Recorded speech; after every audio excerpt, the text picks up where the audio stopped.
part 17 and a half of Tutomania because there's too much to say about Howard Carter. After the discovery of the tomb, it essentially became the only thing in Carter's life.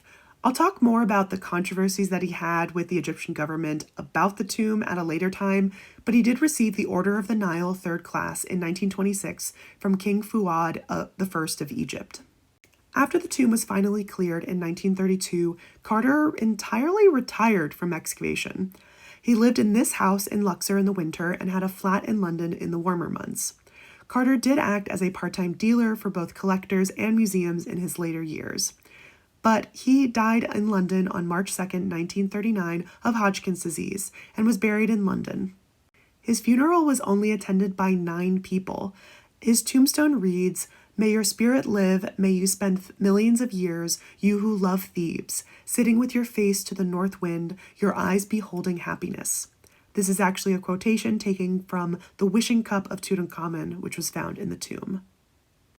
People often described him as very awkward in company, but also to be very abrasive and to have a hot temper. Although there was speculation that he was having an affair with Lord Carnarvon's daughter, Lady Evelyn, she herself said at a later time, "At first I was in awe of him, later I was rather frightened of him." Carter has been described as a stoical loner, never really forming long-term relationships with people. He never married and he had no children. Since he had no family, his estate was granted to Henry Burton, the actual photographer for the Tomb of Tutankhamun, and to the publisher Bruce Sterling Ingram.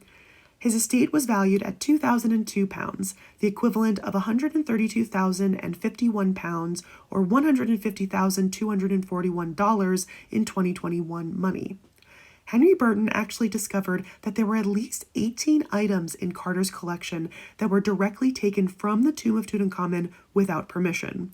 Burton presented or sold these items to either the Metropolitan Museum of Art or the Egyptian Museum in Cairo, and eventually the Metropolitan Museum of Art's pieces were returned to Cairo.